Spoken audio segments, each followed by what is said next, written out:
Recording is on. Welcome back to the Mosaic Arts Online panel discussion number 2, topic design and composition, with 3 of our fabulous artists, Rachel Steger, Yulia Hanansen, and Gila Rayberg.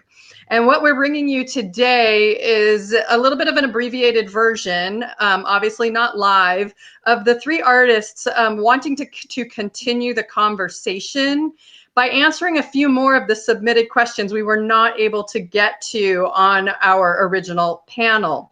So here we are back together, and we're just going to share a little bit of what people have been asking about, because we really think there is a little bit more that we can dive into.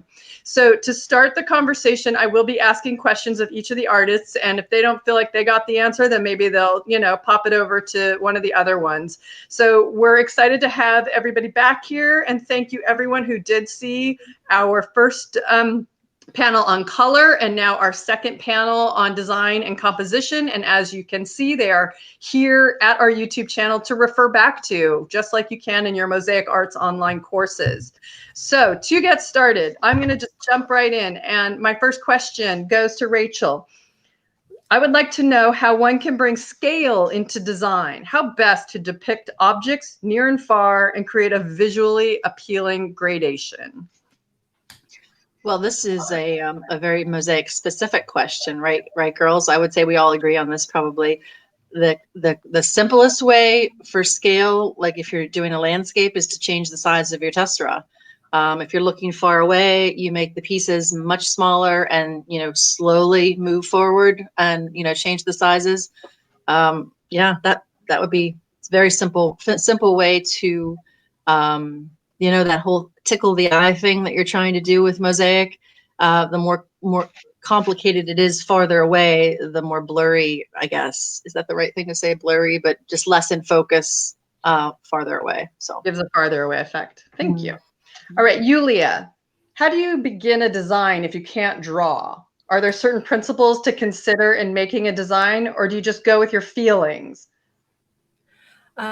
If you can't draw, there's still a way for you to make design and make mosaics. So the way to go about it, use some other medium. So it doesn't have to be drawing if you're making a mosaic. You can resort to photography, and you can scan a photograph or output it into image processing program like Photoshop Elements, GIMP, any of those, and you can process that photo so it looks different, and you can design it with different filters. You can do a bunch of things with it. Another thing that I would highly recommend is using the same photos and putting them together into collage. So you can cut things out and paste them together, and you got your design. That's a great idea. Thank you. Yeah. Gila, I have trouble with translation, the getting of an idea out of my head into a mosaic. Any ideas? Oh, wow. That's kind of hard. That's kind of like, well, one thing is like what Yulia said is kind of a good thing too. Just kind of taking elements like collage and trying to form some things. Maybe if it's just an idea you're trying to translate and figure out how to translate an idea into a visual. Sometimes I just kind of do like I would do like writing, just kind of make an outline, just kind of getting ideas out on a page, what kind of mood am I trying to achieve, what kind of feeling.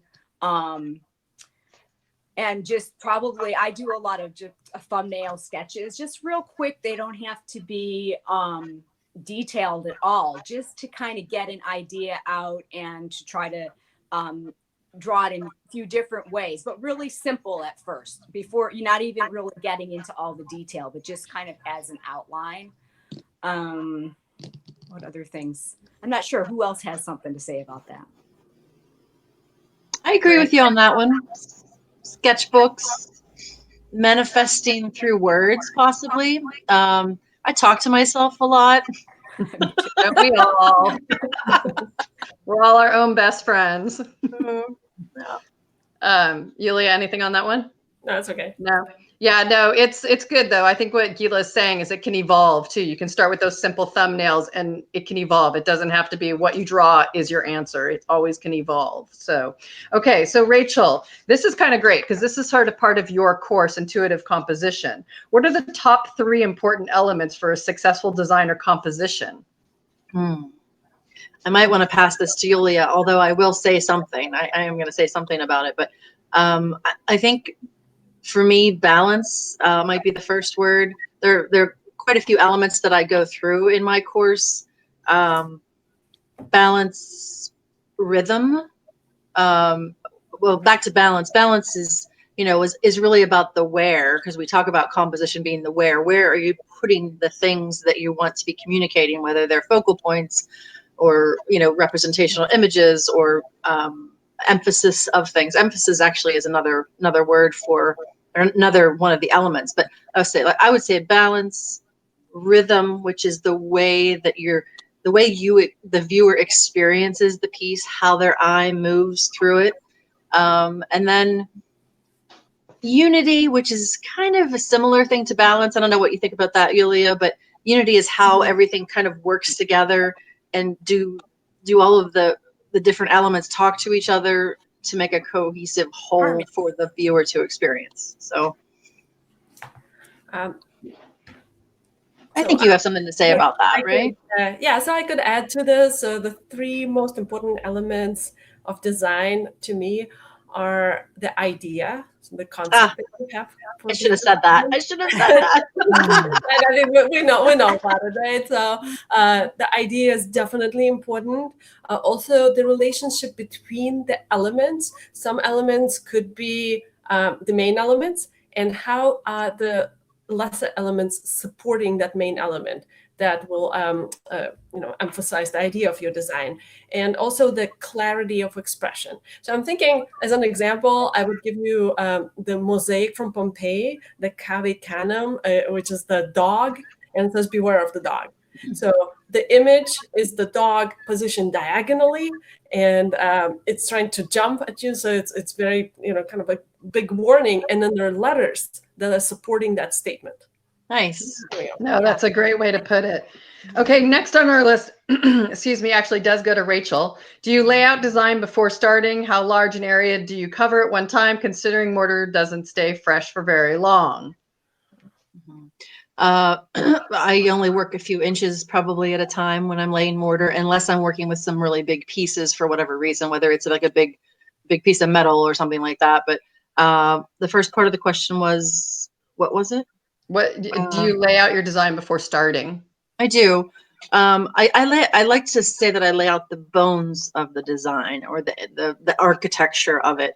I leave a lot of room for playing when I'm actually working. I talk a lot about how, I love to play within the line, and that's part of the fun for me. So I would never, ever lay out every single line and which direction every line was going. That would make me not enjoy my work anymore. So, if I'm building a map, I have the main, the big, maybe the compass rose. I know exactly where that's going to be, or the border, or the equator, like I said the other day.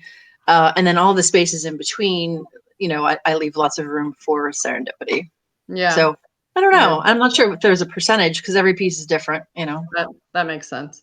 Okay, Gila, in designing a mosaic, how much of the area to be covered do you leave to chance, intuition, and how fixed are you on the vision you want to achieve? Okay, so I leave a lot of room for improvisation and changing things as I go. For portraits, I'll have, of course, everything mapped out, like where the features are and everything. But within the face itself, I don't really necessarily think about what's going to be there until I get there. I do use, what was the question? If you're designing a mosaic, how much do you leave to chance and intuition, and how much are you fixed on exactly the vision? I got I see that happens to me a lot when I'm Yeah. so I have things mapped out in a way, you know, as far as where are the features and what are the most important lines and stuff. One of the things I talked about last time was how I naturally divide. I use natural divisions in our faces to know where my grout lines are and where divisions between pieces are going to be. But because I'm using material that is often unpredictable, I have to go with the flow and see how the material itself actually breaks and leave room to change shapes depending on how it naturally breaks, and then how I want to further cut down my pieces. So I do a lot of both, really. Okay, that sounds great. So Yulia, do the basic elements of composition in other media apply to mosaic art? Yes, I'd say definitely. So whatever the elements are present in other media, I mean, I can show this freshly made design right here. I could turn that into mosaic easily because the elements are there. So like circles and lines and everything, those are basic elements. And you can definitely turn things into mosaic and apply them to mosaic media. That's great. Okay, Rachel, does mosaic lend itself to breaking the rules of composition more than other media? That's an interesting question. I actually think that maybe possibly it's more important in mosaic than it is in some. I don't. You always say something controversial, right? But just think about the way we put everything, our materials together. If we don't know how to make all those pieces talk to each other really eloquently or clearly, mosaic can get really heavy and awkward and chunky very easily, right? I think we can all agree with that if we don't know how to make the pieces talk. So maybe possibly it's more important with mosaic than other arts to have an understanding of how the whole picture comes together. I don't know. That's just certainly not less important. No, I agree. And okay, I'm going to just throw this. I'm sorry. Yeah, say something. I was Yeah. just going to say, certainly the technical elements, the actual physical of how to is very important to stick to those things. But as far as design, I think you can definitely break. Well, and I think for those that do have your 3 courses that we are profiling on this panel, they all 3 cover that so well, how composition is used in each of your courses. So I think it's great because it does, at least it crosses all 3 different materials, because you all 3 use different materials to create these, well-composed mosaics. Okay, so my next question, I'm going to actually just throw it out to you guys because I don't know. I think Yulia probably does this the most, but how does your preferred setting technique? Rachel, you really don't do reverse that much, or Gila, correct? Not reverse. But in the flower mosaic course, Yulia does go into this a little bit. Yeah, double reverse. Yeah. So what's the question? So what is your preferred setting technique?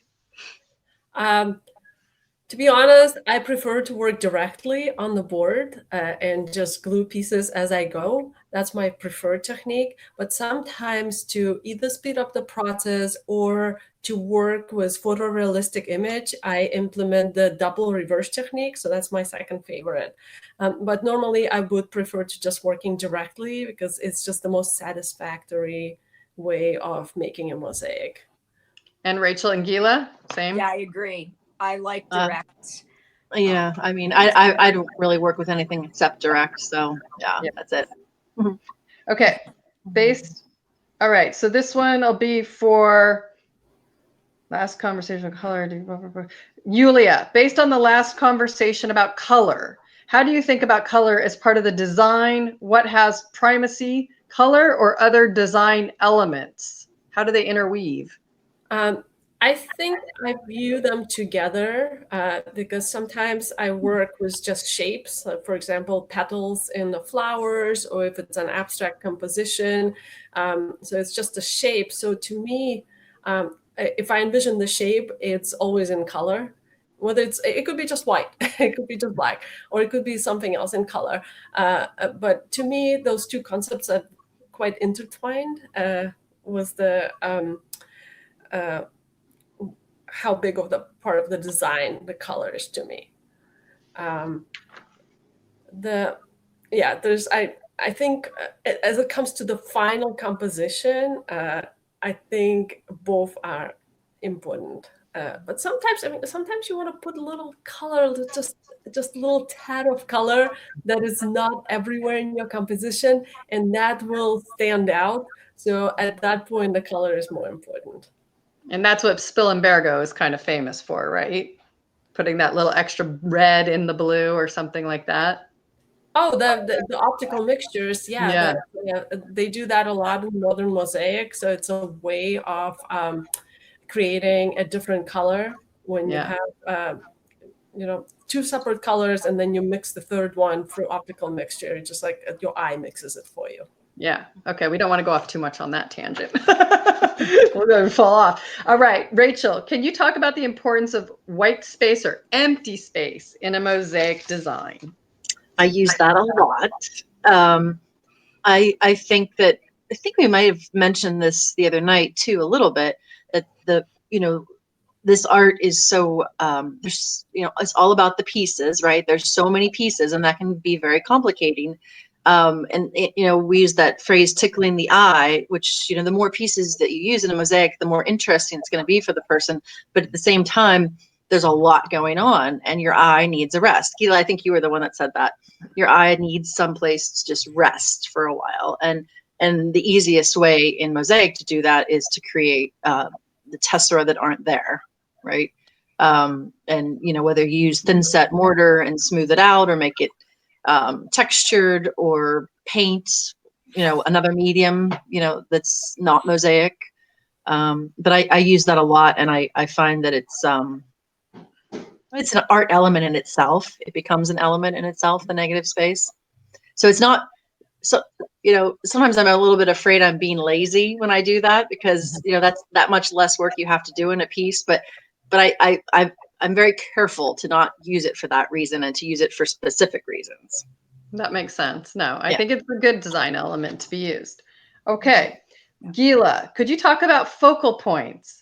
Someone that tends to use objects as focal points, what else could you use in a design? So, well, I normally use just my main focal point in a portrait is the portrait, the face. However, within that, there's often another focal point or two. Like I may use some material. Yeah, I usually like to find some area, and I talk about this in my course a lot, of course.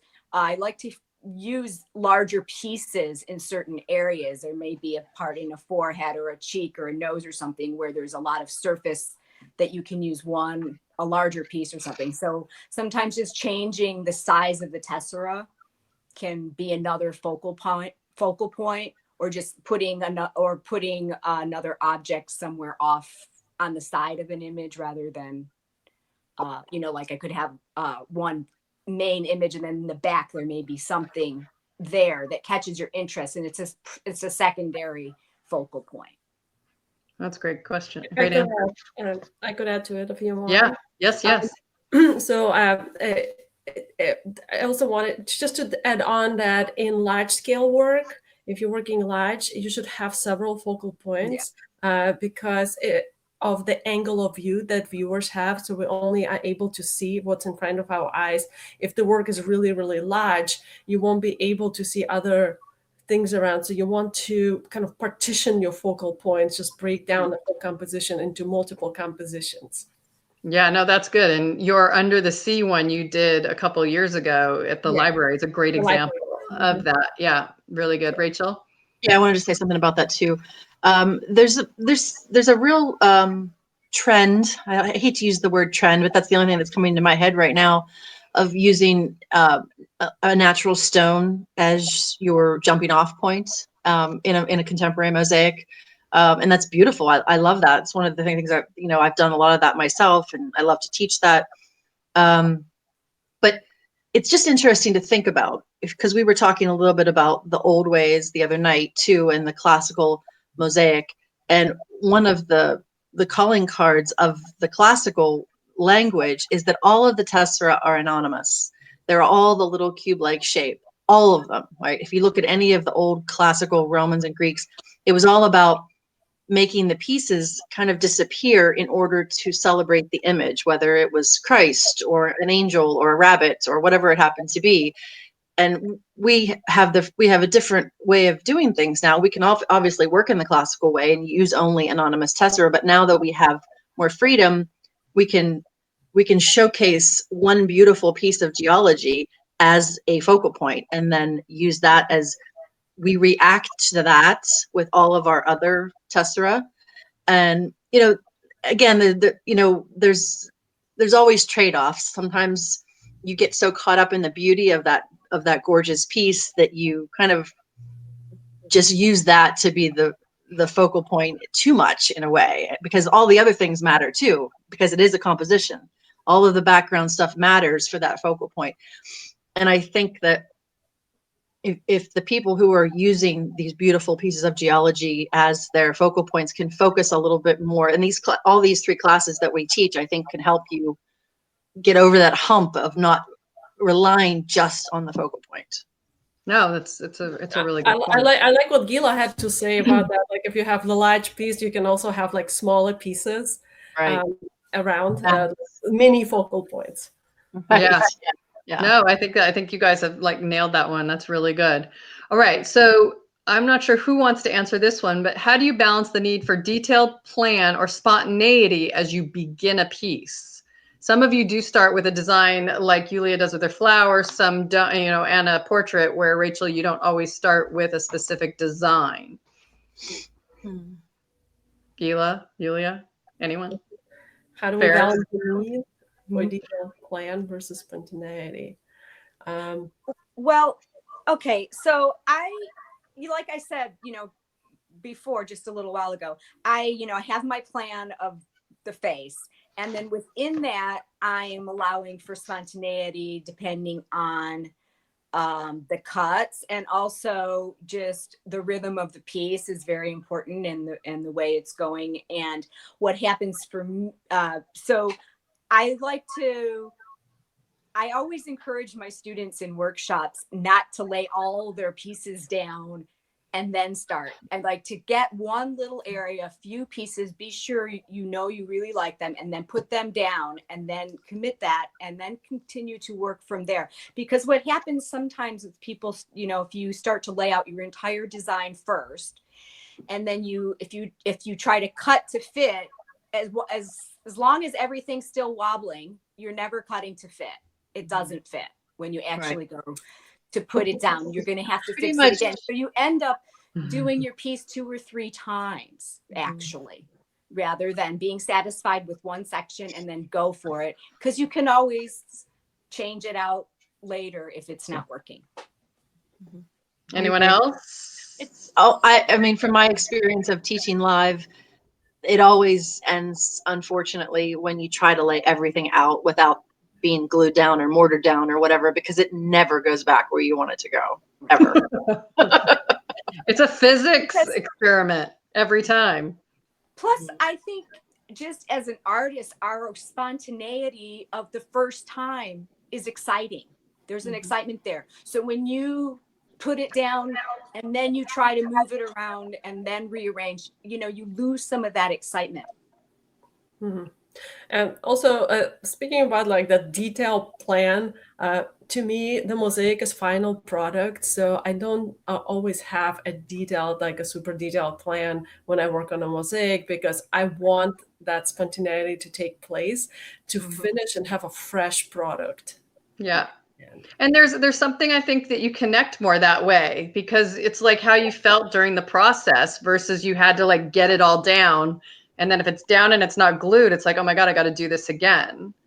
So I have one of the best stories from my Todos Santos retreat that refers to the woman that put an entire mosaic down, the entire board with not an ounce of glue, had to remove the entire mosaic onto the table in the exact same form and then put each one up. So she made the mosaic 3 times, and good, she had a week to do it, but 3 times she made the same mosaic. Well, and it never fit back either way. So no, I think spontaneity as an artist, how else are we supposed to work?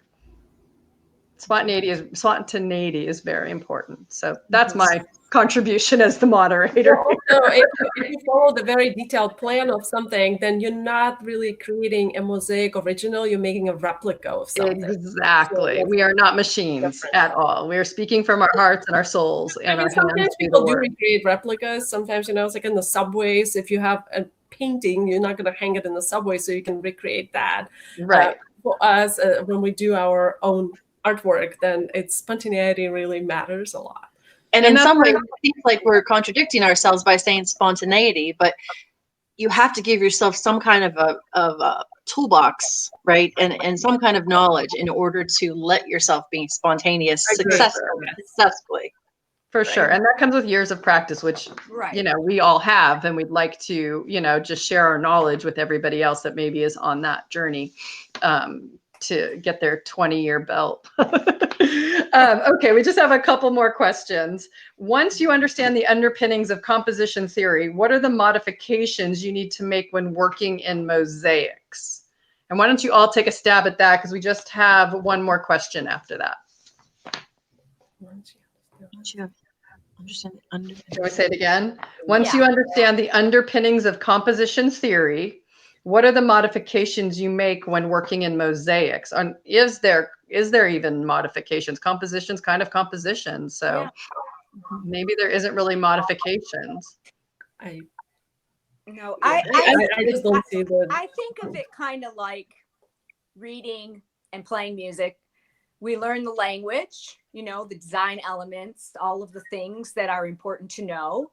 And the more you know those things and they're your foundational knowledge, the more you incorporate, they're in your head already. You're incorporating them by knowing them. You know what I'm saying? It's like, the word I'm looking for is escaping me, but you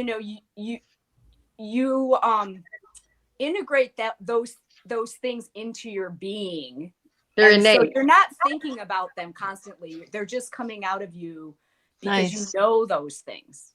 You know what I mean? Does that make sense? Yeah, well, I share that experience with a lot of people because I started as an oil painter when I was 10 years old, and I went to lessons every day till I was 17. And so I don't know anything but the rules and the elements of art and composition and balance and design and all those things. So they're innate in me. And I find it really important to share them with mosaic artists that are budding and new and excited, just so they understand them. And then it just becomes part of their process. And that's why you three are all here today and on Saturday to share this information with people that are just starting to expand their knowledge on this this way of creating, because it really can kind of make things make more sense, I think. Do you all agree? Yeah, we do. Okay, so we just have a couple more questions here. And then for Rachel, how detailed are your designs before you begin work on a piece? And we probably kind of covered this, but it's a specific question if you want to just say, some of them are more detailed than others. I don't know. Well, I can answer this kind of obliquely a little bit, but I think the more time I put into making plans for a piece, the better the piece comes out. Yeah. Every piece is not going to be a defining piece, especially if you are really, committed to working at art, whether it's every day or every week or every month, whatever.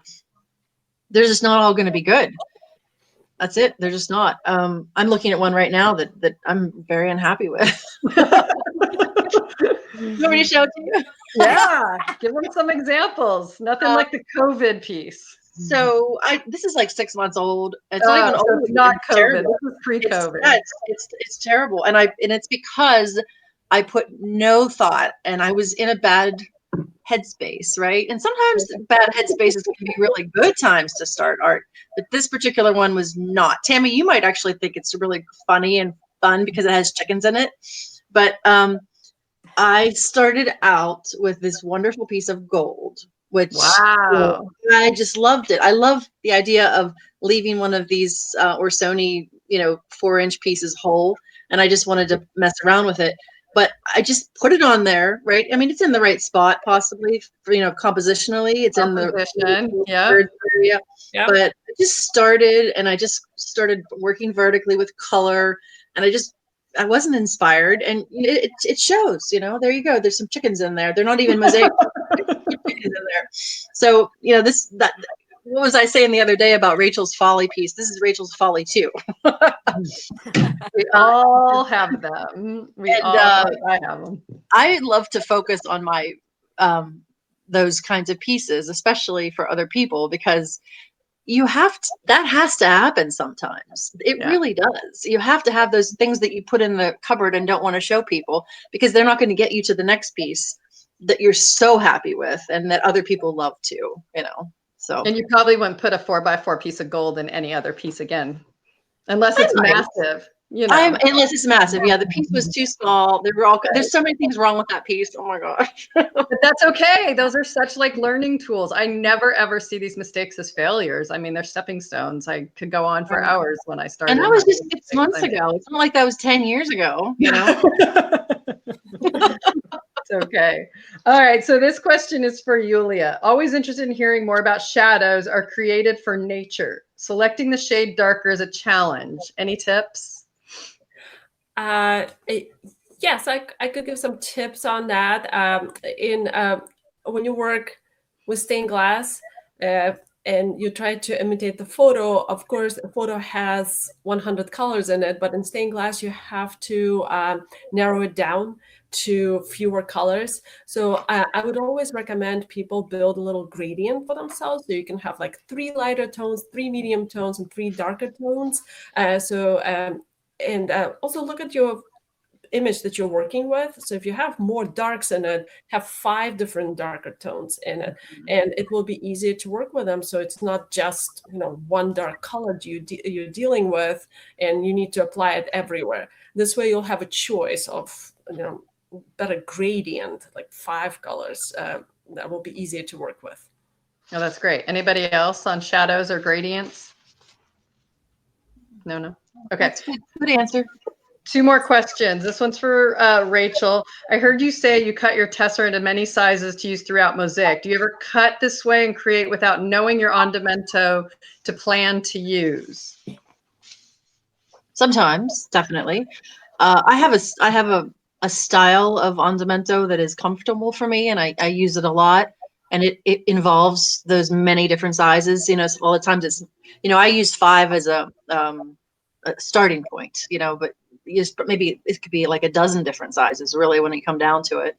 But then sometimes I'll have an area where I know that I want to have really long, narrow pieces, and so I'll cut them all at the same time.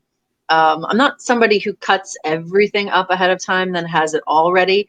I'm usually flying by the seat of my pants and scrambling at the last minute because I ran out of something and I have to replace it with something else, So I'm not real scientific when I cut. It's much more of just getting into the zone and enjoying it. And I'll, cut for half an hour, probably not a whole hour at a time. I would say I just jump back and forth. Not exactly ADD, but I have a hard time focusing on one thing for too long. So I do hop back and forth. But also your arm probably. I mean, it takes a toll on the muscles. It does. Yeah. A girl can never have too many hammers. Oh, I'm so glad I got to say that. Yeah, it's true. And both of you. Lots of different size hammers, and some are easier on your wrist than others. So you can switch off one, and that really helps. Yeah. Well, and then you get excited once you've made all these shapes. You want to get them down. Yeah, and it is fun. I do put them into categories. Not perfect categories, but especially if I'm working with stone. I do sometimes. It really depends on what I'm doing. What's my goal? What am I am I creating an emphasis right here? So I want all slivers, or I want a little handful of circles or something like that. But categorizing is fun while you're cutting. Yeah. Thank you. Okay, last question is to Gila. Do you always plan your mosaic shapes in advance of mosaicing a portrait? No. Well, okay, so I talked about this a little bit. It's the same kind of thing. So I have, there's certain areas where in a portrait where there's definitely a defined shape there, and that's something I talk about in work designing your portrait in my course is looking at it and seeing where the natural divisions are. But within those areas, the shapes may be different. One thing I do, am I allowed to say that? Is especially working on portraiture that I round out my pieces. I round them out. I don't like to have square edges. I don't like to have 90-degree angles in portraits because we don't have those. We're round. Nice. I didn't know So that's one thing. I am very conscious of always rounding out my edges. Yeah, it definitely shows. But no, I don't plan all the shapes in advance. From our chat, there is one more live question that was asked, and Yulia, I'll just throw it at you because I think it's just a quick answer. When you are using your layering glass, do you tumble the glass you are adding on the top? No, I do not. I do not tumble the glass. I mean, that would totally reduce the shine, and it will knock off all those really nice, sharp pieces, pointy pieces that are actually the essence of those mosaics. Yeah, that's for sure. Well, that wraps up. Is there anything else anyone would like to add to our follow-up Q&A from our panel discussion? Thank you all for watching. Yes. Thanks for watching, and make mosaics. Yay! Make mosaics. Yeah. To try, and if one piece doesn't work out, try another one, as long as you're learning and as long as you're making art.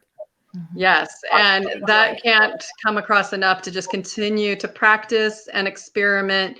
And while these three artists cannot travel to teach, I know Gila usually does, Yulia does a little bit, Rachel's taken a hiatus.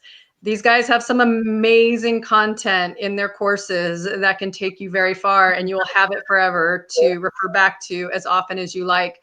So in support of our artists and in support of all of our students, thank you so much for being together while we stay home, and please keep creating, and really more than anything, stay well. So thank you all so much for being here for our panel discussion follow-up Q&A on design and composition. Thank you. You're welcome. Bye.